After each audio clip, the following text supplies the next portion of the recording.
You can go live now. You can go live right now. You can go live. You can go live right now. Spreading the way. Okay. Yeah, well, hopefully everything goes good. We're trying something new. Are we live? Like, are we live us? Or are we just recording us? We're live. Bomba class. Guys running tunes. We are live. GTV Network. Yo, fam, you really don't What's like us being happening monetized, eh? in the world of hip hop? Listen, we're not. Listen, I like monetization. I'm just playing. That feels like funeral music. You know, that feels like funeral music, broski. Like just a little bit. It's time I let the party die. I was listening to this last night and it's like, damn, bro. It's hard, a lie. This is hard, bro. It's like, yo, fam, like, remember the first time I heard that? Go ahead. Remember the first time I heard that? Yeah. Okay, so remember the first time we heard it, we were like, yeah, it's whatever, right? I went back to listen to it, and I'm like, this shit is actually fire still. And two, it was the lead up. It was the lead up. It definitely was the lead up. Yo. Like I like when he like raps something and then the line cuts. Like, what are you saying? Like, why are you cutting the bar? Like, you know what I'm saying? He did that in Whacked Out Morals. Like when he's saying I can be here, and he just stops. He doesn't say anything. I believe shout out that boy One Track. I think One Track was saying it's like you can interpret it as whatever. Grammys, you know, the guy that dissed the boy, whatever. You can take it for whatever and just implement it right there for you. Yeah, that's facts. But it's your boy Vegas. It's your boy Gutsy. You are watching the Mandem live in my comfortable condo. You see the piano. That's where I learned how to play piano.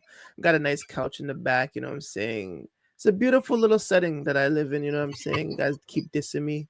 Shout out to the boy Guts. You know what I'm saying? Any sponsors? Any shout outs? No sponsors or shout outs for right now. So is this a new Toronto thing now? Like all the Toronto podcasters, media people, especially the ones that have been rappers in their former lives, they just switch up now, eh? And they just turn up. Yes. You know what I'm saying? They show off all the glitz and the glamour. They show off all the hard work. The hard work paid off, you know, kissing the Rolls Royce, or even the condo, big condo, smoking mad weed up in the condo. Big Lean, where the hell is that song? I'm going to clip this part and tag Big Lean. Where the hell is Condo, fam? I can't find it anywhere. We'll see. He got to redrop it for sure. Whatever the hell he has to do, he needs to do it ASAP. That song was fire. Smoking man, weed, drinking conjures. That's what's up. Damn, bro. We have I want to say we have 15 minutes to speak about this. So let's do it. I gotta go to work. Main thing in the news. First time in rap history, we have seen a rapper sue a record label for a diss track. A diss song that's disrespecting him maliciously, and not one lawsuit, but two lawsuits. Also, there's the definition. So one is a lawsuit, and then one is the defamation claim, right? Which is a lawsuit. It is a lawsuit still, but like the defamation one is more like even though it's still kind of, you know what I'm saying, it's a little bit more understandable. Because I can understand from a defamation standpoint where, like, yo, you're trying to say this guy's a pedophile. Like, you know what I'm saying? That hurts a man's bag, bro. They tried it on me. Like, you know what I'm saying? Like, so, like, it hurts your bag when you're, like, putting that out there like that, right? So I can get that part of it. The other one, not so much. Like, we're really stopping bots.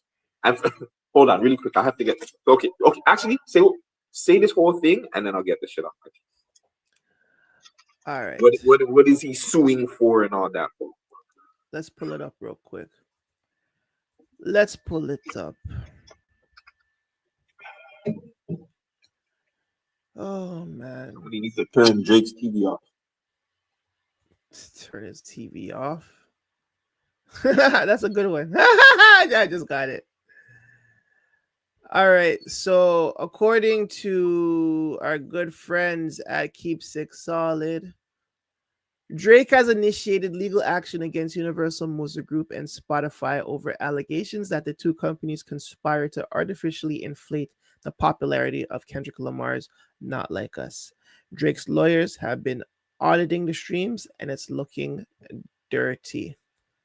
You see this right here? He has initiated legal action against Universal Music Group and Spotify over allegations that the two companies conspired to inflate the popularity of Not Like Us. In a filing that was filed on Monday, November 25th in a Manhattan court, Drake's Frozen Moments LLC, crazy name, Frozen Moments, accused UMG of launching an illegal scheme involving bots, payola, and other methods to pump up Lamar's song, a track that savagely attacked Drake amid an ongoing feud between the two stars. Drake's attorneys accuse UMG of violating the RICO Act, guys.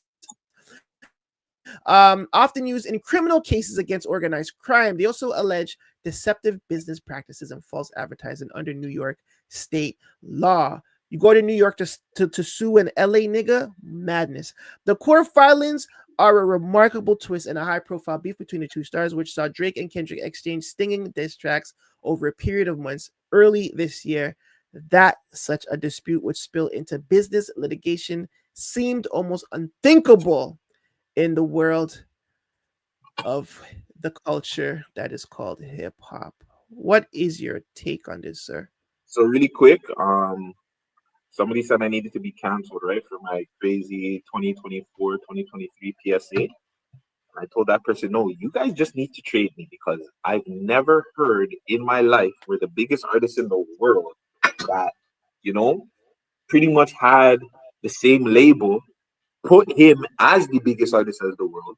Pretty much, I just sent you a picture on about Spotify. So for him to deal with Spotify like that is crazy when they used to put him up on the pictures for genres of music that he wasn't even in. So again, let's break down some of the goated diss tracks of all time. Imagine if Nas, who everybody said, and I will agree now, Nas did win the battle with Jay-Z. He didn't win the war, but he won the battle. Imagine if Nas said to himself, yo, Jay-Z's up at Hot 97. He's up at all these different places promoting these songs, talking about putting condoms on my baby's seat. I'm going to go sue him. I'm going to go sue Hot 97. Imagine if Biggie heard Tupac say, fuck your clique and you bitch, you gang West Side motherfucker, and I bang your wife, all this shit. And the nigga said, oh, well, you didn't really fuck my wife. So I'm going to go sue you. This is great. Like, fam, I told everybody from day one, when Not Like Us dropped, or no, my boy dropped the Hard Part 6 or whatever, and he called it quit. He should have just called it quits for the whole year. This is not good. And it makes our city look even worse. That's facts. And to all the people like this, shout out to all the bloggers and all the D writers, the Drake Glazers, all that stuff. You guys want to defend and say, oh, this is gonna be good for the labels and the artists before motherfuckers. And this is majority for the Toronto app. You do know that, like, all you guys do fucking Google ads and buy streams and do bots, right? What the fuck are we like, what part of the game is that? I'm confused. I'm just confused by it. I don't understand it. I know there's more label things towards this, but to me this has nothing to do with labels. It has to do with he doesn't know how to hold his alpha. Facts. That's all I can really break this down to is like, fam, I just don't know any artist that would have a rap battle, and because that side is using tactics that we've seen before or whatever. Like, remember, I broke this down to you guys. When it first came out that this battle was happening, everybody was like, Kendrick was not going to drop music. He's scared. He's not going to drop music. Then the nigga started dropping music. Then they said this nigga can't make a hit record because he was dropping too much music. So they were like, fuck, we gotta find another narrative to think. So then they were like, yo, this guy can't make a hit record. He dropped Knock Like Us. Biggest record of the year.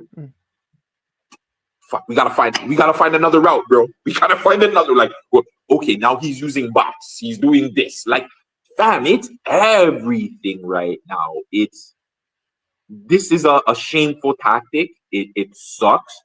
And again, for whoever's at OVO or over there okaying these kind of tactics, you guys are dumb, fam. I'm sorry. I love Drake. I think, like, fam, he's my top 5 favorite artist of all time, probably. But what he's done in the last 2 years is not good. My turn. And you probably have said this, but I'm going to repeat it. Nowhere in fucking hip-hop history has a man been sued for his diss record. Jesus. LL Cool J versus Cannabis. Nas versus Jay-Z. Beanie Siegel versus the Lox. 50 Cent versus Ja Rule. 50 Cent versus Fat Joe. 50 Cent versus 50 Cent versus Puffy. 50 Cent versus Jay-Z. 50 Cent versus whoever. Like Eminem, who should have probably got the most. And maybe he does have a little bit of, you know what I'm saying, with pop acts, but with hip-hop acts. 50 Cent and Benzino, nowhere has Benzino. Fam, how is Benzino realer than Drake? How is Benzino realer than Drake? Well, you can't say that because, again, it's two different things. And not to harp on Drake a little bit. One's coming from Boston, Massachusetts. The other one's coming from Toronto. I don't care. This is hip-hop. You have to care because it's the It is because it's your mentality. It's where you come from. He's been in the culture for 10 plus years. I don't want to hear that bullshit, bro. He's been in the culture that hasn't accepted him, though. Let's be like, they have. Drake, okay, say what you say. Bro, if you were in the game and you controlled the game for a massive like a decade, 2 decades, whatever. He's been in the game as long as Taylor Swift, bro. You are coined as a hip-hop he's not a pioneer, he's a hip-hop icon, a legend, a rap icon, legend, whatever, especially okay, I'll give some give back to that. Who's calling him a hip-hop pioneer or a hip-hop icon? Not a pioneer, because a pioneer has been different. Okay, who's calling him a hip-hop icon? With his accolades, I am. With his accolades, again, you're seeing it. They haven't accepted him, fam. Toronto, you have accepted him. We accept Drake. The Americans never accepted him. The Americans looked at it. This nigga figured something out. And he's from Canada. He's going to jump on all of our records. He's going to make us hot because we don't know what the fuck is going on. So, yes, we'll tolerate him. We'll tolerate the boy for now.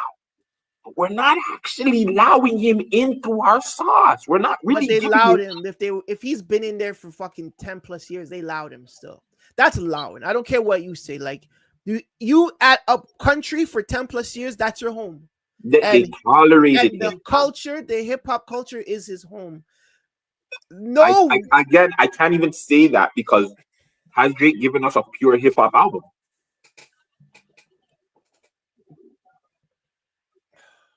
You know what I'm saying? He's given us a pure techno album. No, technically not. The last album was a hip hop song. You see that right then and there is the problem of why he's not fam, we know this is the problem why he's in the place that he's in right now. Because while everybody's getting at Kendrick, who supposedly is working with Lucian now, who the fuck was Lucian working with before Kendrick again? Drake. So what the fuck? Again, Drake accepted that back. Drake put himself in a position where he knew, yo, a lot of motherfuckers are probably not gonna like me, but at the end of the day, I'm putting myself in the winning circle. My team, my family, everybody's gonna be good. But the backlash over time is just like, yo, fam, these niggas don't really rock with you like that, fam. And I think that's the missing point. What everybody's missing is like, the Americans didn't really rock with them. They just tolerated. For years, we've heard, yeah, but he's from Toronto. He's that, the third. You know what I'm saying? It's only niggas that really fucked with him that put him on that level. But you never heard a nigga that didn't fuck with Drake put Drake on any kind of level. All I'm saying is that he is a part of a culture, regardless of how we spin it. Regardless if his shit wasn't pure, whatever, it comes from hip hop. Hip hop in the spirit of competition, it comes from that wanting to be the best. And he is the best, still is the best, we could say. He is still a top tier artist. But there's no way in hell nobody's suing anybody for anything, especially at diss records, which is a part of the culture. And I think that right there, and going back to what you're saying, I think that's what stops him from being fully accepted on the American side. You can't even take the man lost to Pusha T and cried to fucking Ebro, bro. Like this is the game you're in. The most harshest things have been said between people. Yeah, but he also changes that narrative too. But because that's not fair. Look at when he'll tell artists like, yo, it's not okay for people like Joe Button or whatever to critique your shit. Why not? Why shouldn't somebody like Joe Button, who's been in the rap game, whether you think they can say he's a failure, but how many niggas have a Pump It Up? That's true. How many niggas were able to, transition after the fact and of not knowing, okay, this rap career is over, what's next, and still transition and be successful at that, and not even taking a lot of bags. So when he's sitting down there telling different artists like, hey, well, if Joe Button is telling you something about your music, you're allowed to tell him to go fuck off, or, you're not supposed to be doing interviews. He's changing the narrative of how hip hop was. And I've been saying that for years. He's making hip hop, like, unfortunately, he's kind of making it soft. He's making people have emotions, and you know what I'm saying? You're not supposed to be critiqued for your art and shit. And it's like, bro, if you feel that way, that's cool. That ain't how it works around here. You know what I'm saying? Like, yeah, it's crazy still. What happens next with this situation? Like, well, hold on. Before we get into that, also the second lawsuit, Drake files a second legal action against UMG alleging defamation over Kendrick Lamar's "Not Like Us." Obviously, he's been called a pedo, so he filed the second. He filed the second suit. But yeah, go ahead. That What's one, next? and again, that one a little bit more understandable. A lot more understandable. It's still again. I'm not. I get what you're saying. Right. I get what you're saying, but no, that's the game. If it's not true, don't cry about it. The fuck? That's all. If it's not true, don't cry about it. It's fine. You'll be all right. Even if it's fucking with your mind, even if people are saying, hey, well, we don't really want to rock with you right now. There's no bring your lawyers. That's going on with the Kendrick Lamar beef and them calling you this. That's fine. Bring your lawyers. You know what I'm saying? If fam at this point they're gonna terminate contracts due to what? You know what I'm saying? Due to facts that's not. You know what I'm saying? That's not like there's no facts to it. So you can't really cancel a contract just like that. It has to be facts presented, legal on you, jail time. Then you can really cancel something. Until then, I don't care what you think. If you don't want me to represent your company, fine. You're still going to pay me. You know what I'm saying? After the fact, if you don't want to rock with me, fine. But once that clears and you want to come back, it's triple. Or I might not even fuck with you. I'll make the same company as you and blow you out the water. But I'm saying that if you don't cry and complain about these things to your fucking label. Like he signed to Republic to Universal. No. I think you're wrong in that sense. You do cry and complain to your label because the label is supposed to be helping. I think you cry and complain. The suing part is that's where I don't like. So you complain to the label, and the label figures out a way to compensate you or figure something out. But even that is when itself, it just shows why. Like I don't know, fam. Like it's so deep. pause where I want to kind of like talk to people in the industry, because like, why would the label even do that? Why would the Like, label? okay, hip hop is hip hop, whatever. Why would the label let the two biggest hip hop acts on their fucking label go at each other like that? Like the way they did. That part of it is fucked up, fam. Regardless of it being hip hop or anything, like imagine if Puffy did that. Imagine if Puffy had like Mace and the Locks doing that early on in their fucking. I know it's different because it wasn't early. It's different, but it's like, why do that? Because they're not technically from the same quote unquote label. They're from different divisions. But I guess it's the same mother company, but it's still the same thing. It's you're driving sales on both you're driving sales on both fronts. So it actually does make sense if even if the mother company is allowed the kids to fight. I think that's all right. Yeah, but then you're hurting one of your kids, which in kind of hurts the family. Maybe they feel like Drake can't be hurt like that. And we've seen he has. Regardless of if anybody says, Kendrick is the two that can crack that shield, fam. That shield has been cracked. Like, regardless, fam, the man's online or on the stream with the white youth, and they're playing people's music that was at the pop-up, and they're talking about, oh, this is my Fragile app. You're kind of looking fragile right now. Drake is he's looking the most. Jimmy is looking cooked right now. Jimmy is looking cooked still. Jimmy's cooked. Yeah, 100%. You were saying where do we go from here? Yeah, like what happens next? Like, let's just say all things it goes through, and yeah, they see that the label whatever, and they did some sort of wrongdoing. What happens? Do they pay out? Does not like us? Do they take away the streams? Do they show how much streams was modded? Do they show how much money was put towards this? And then on the other side of it, what if they find, well, hey fam, there's no wrongdoing here. You're just kind of looking like a hurt dog right now. Oof, good question.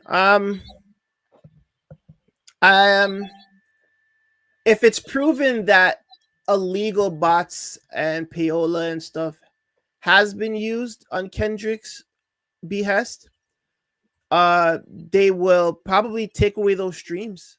Technically, lucky thing is music is paid every 3 months. In some sense, royalties get paid every 3 months, so it'll be recalculated, and Kendrick's label would have to owe back to whoever, maybe.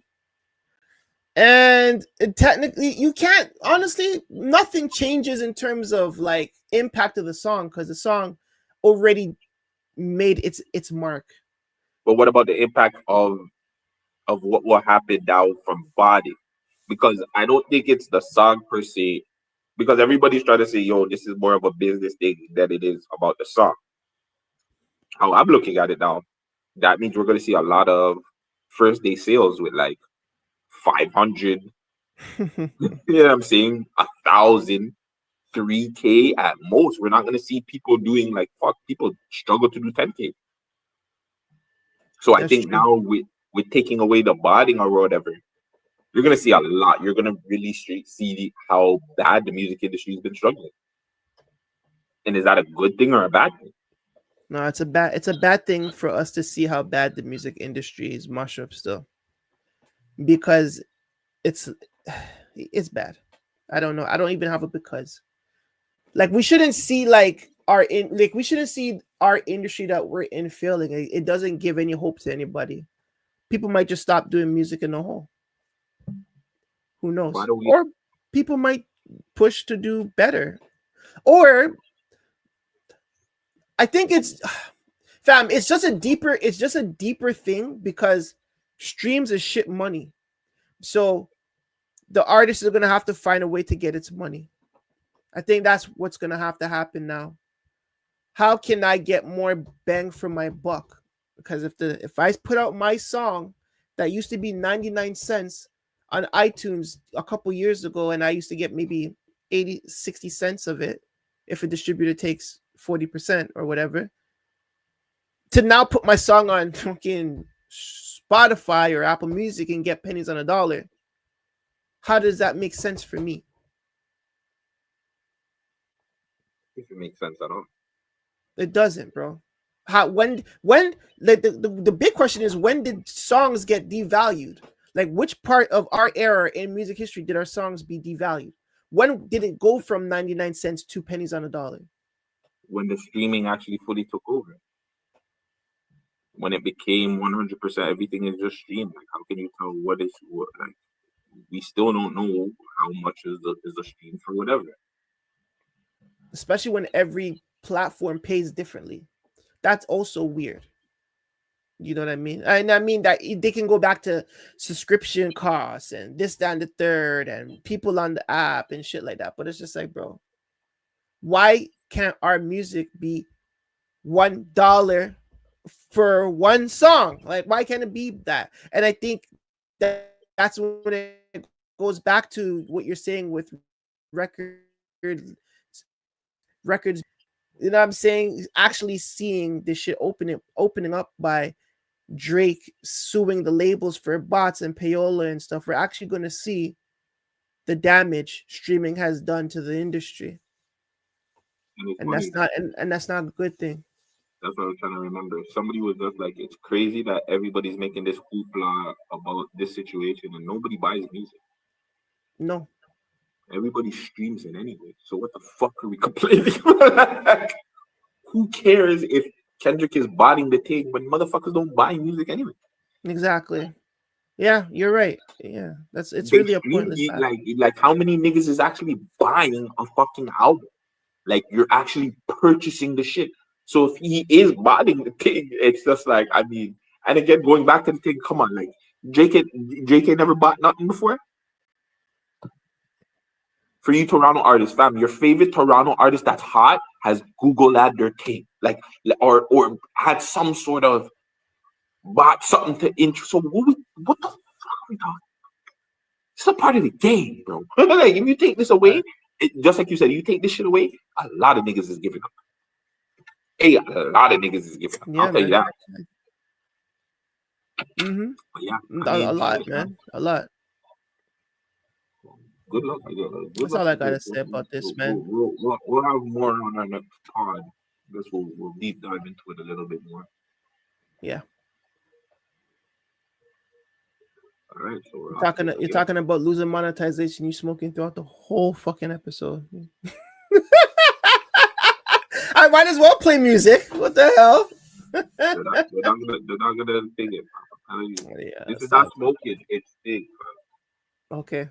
Inhaling the cold air. Okay. Exhaling the cold air. Yeah. It's cold. We're in Canada.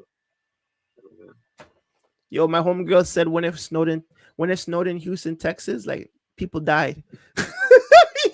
Oh my god! When she told me that, I'm like, you're lying. She's like, yeah, because like in Houston, the houses are built cheap. They're not built for a snowstorm. So when that snowstorm happened a couple years ago, motherfuckers died. That's Marshall still. Marshall. But yeah, anyways, I gotta get to work.